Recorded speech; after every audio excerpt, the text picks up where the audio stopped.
যে অযোগ্যদের বার করা গেল না, এটা তো মনে হয় না ঠিক। চাকরি হারাদের চাকরি হোক, তো আপনার মতো আমিও চাইব। আন্দোলন যারা করছেন তারা তো সঠিক আন্দোলনই করছেন।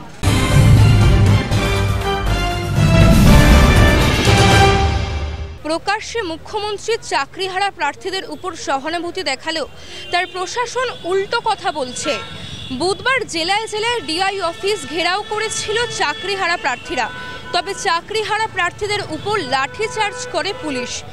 মানসিকভাবে ভেঙে পড়া প্রায় ২৬,০০০ শিক্ষকের কাছে কি বার্তা যাচ্ছে, আসুন জেনে নিই জনগণ কি বলছে।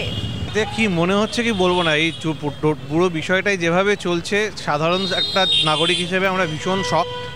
এন্টায়ার সিস্টেমটাতে ঘুণ ধরে গেছে। শুধু সরকার বা শুধু চাকরি প্রার্থী বলে আপনি পুরো মানুষের অবক্ষয় থেকে জিনিসটা দাঁড়াচ্ছে, আর কিচ্ছু না। একটা চাকরির ক্ষেত্রে ইচ্ছাকৃতভাবে যে অযোগ্যদের বার করা হচ্ছে না, এটা খুব সত্যি কথা। এ নিয়ে খুব ডাউট থাকতে পারে না। পুলিশ বা প্রশাসন চাইলে পারে না, এরকম কাজ তো খুব কমই হয়। কাজে অযোগ্যদের বার করা গেল না, এটা তো মনে হয় না ঠিক।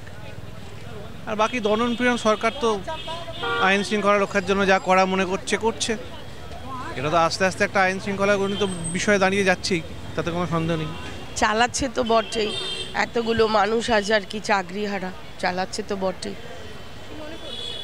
নিশ্চয়ই করে কিছু ব্যবস্থা নেওয়া উচিত, অবশ্যই করে। এতগুলো মানুষের রুটি রুজির ব্যাপার আছে। আমাদের এই সিচুয়েশনের সুযোগ নিয়ে যারা বিরোধী আছে, বিরোধী রাজনৈতিক দল আছে, তারা বলছে যে আমাদেরকে 26-এ ক্ষমতা আসলে তারা রিভিশন করতে যাবে। বিরোধী জনতা বলছি, আমরা ওই ভাবে পা দেবো না। চাকরিকে বিনা দোষে কেড়ে নেওয়া হয়েছে এবং এর জন্য দায়ী রাজ্য সরকার, এর জন্য দায়ী এসএসসি, এর জন্য দায়ী কমিশন, পর্ষদ, প্রত্যেকে।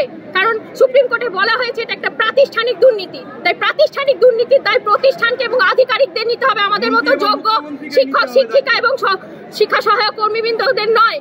আমাদের এই আন্দোলন আজকে রাজ্যের বিভিন্ন জেলা ডিআই অফিস আমরা তালা মারছি।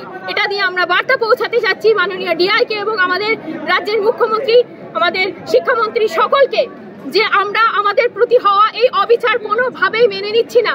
আজকে আমাদের যোগ্য শিক্ষক শিক্ষিকা মঞ্চের নেতা, আমাদের আন্দোলনের পথপ্রদর্শক স্যারকে মেরে কসবা থানা থেকে পা ভেঙে দেওয়া হয়েছে এবং ম্যাডামদের উপর অকথ্য অত্যাচার করা হয়েছে, লাঠিচার্জ করা হয়েছে। আমরা এই অন্যায়ের তীব্র প্রতিবাদ জানাচ্ছি। অতি সত্ত্বর তাদেরকে, মহবুবকে এই মুহূর্তে খুঁজে পাওয়া যাচ্ছে না, মেহবুব স্যারকে খুঁজে পাওয়া যাচ্ছে না। যদি আমাদের মেহবুব স্যার, দিদি স্যার এবং আরো কোনো যোগ্য শিক্ষক শিক্ষিকা বা শিক্ষা সহায়ক কর্মীবৃন্দর গায়ে হাত পড়ে, তাদের কোনো রকম শারীরিক মানসিক ক্ষতি হয় বা তাদের যদি খুঁজে পাওয়া না যায়, এই আন্দোলন এমন একটা পর্যায়ে পৌঁছাবে যে ভারতবর্ষের ইতিহাসে, পশ্চিমবঙ্গের ইতিহাসে এই আন্দোলন লেখা থাকবে। আমরা এই আন্দোলনকে এমন পর্যায়ে নিয়ে যাবো। যেখানে মাননীয় মুখ্যমন্ত্রী বলছেন যেখানে ভলান্টিয়ারের চাকরি করতে, কি বলবেন? আমরা কেন ভলান্টিয়ার সার্ভিস দেব? ভলান্টিয়ার সার্ভিস দিলে আমরা বাচ্চাদেরকে বড় ভালো না করে ওনার রায় কেন ভলান্টিয়ার? আমরা ভলান্টিয়ার সার্ভিস দেওয়ার জন্য আজকে 20 বছর 25 বছর ধরে ইউনিভার্সিটি, কলেজ, স্কুলে র্যাঙ্ক করেছি। আমাদের মেধা তালিকায় নাম এসেছে। লক্ষ লক্ষ ক্যান্ডিডেটদের সাথে কম্পিটিশন করে আমরা যোগ্য তালিকায় নিজেদের স্থান ছিনিয়ে নিয়েছি। এখন এটা সেটা ভলান্টিয়ার সার্ভিস দেওয়ার জন্য নয়। আমরা সবেতনে, সবহিমা, সসম্মানে আমাদের শিক্ষা প্রতিষ্ঠানে ফিরে যেতে চাই এবং সেই ব্যবস্থা অতি দ্রুত মাননীয় মুখ্যমন্ত্রীকে, মাননীয় রাজ্য সরকারকে সেই ব্যবস্থা করে দিতে হবে। যতক্ষণ না আমরা সসম্মানে আমাদের স্কুলে ফিরে যাবো,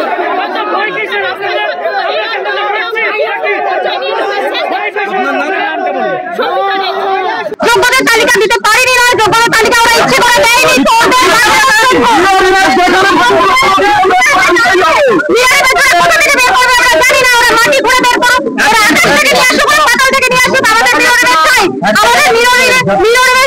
একমাত্র এই চাকরিটা আমাদের বহাল রাখতে পারে। অর্থাৎ আমাদের একটাই দাবি, আমাদের এবং যোগ্য অযোগ্য লিস্ট আলাদা করে দিতেই হবে।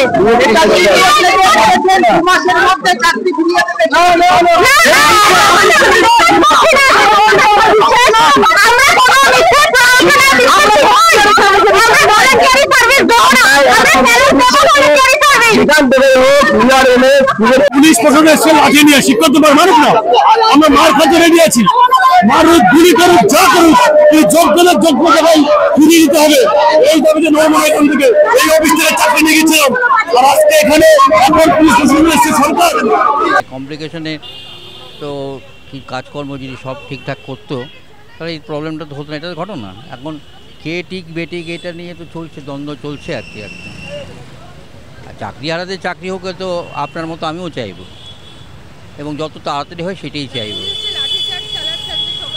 কিন্তু আমি ওগুলো আজ টিভি খুলি না, তো আমি বলতে পারবো না, ওইটা আমি দেখিনি। আপনি কথা আপনার কাছে প্রথম শুনলাম আর কি। যদি এসব হয়ে থাকে এগুলো ঠিক নয়, এগুলো ঠিক নয় আর কি। এমনি আন্দোলন যারা করছেন তারা তো সঠিক আন্দোলনই করছেন, কারণ তাদের ভালো হোক এটাকে আমি চাই। অ্যাজ এ সিনিয়র পার্সন আমি ওইটুকুই চাই, তাদের ভালো হোক, তারা চাকরি পাক। আর যারা সব অযোগ্য ভযোগ্য সব বলছে তাদেরকে একটা দৃষ্টান্তমূলক একটা কিছু ব্যবস্থা নেওয়া হোক, তাহলে সরকারের পক্ষে, সরকারও তো একটা দায়িত্ব পড়ে না এটা কাজকর্ম করার জন্য। আশা করি সরকার করবে মনে হয়।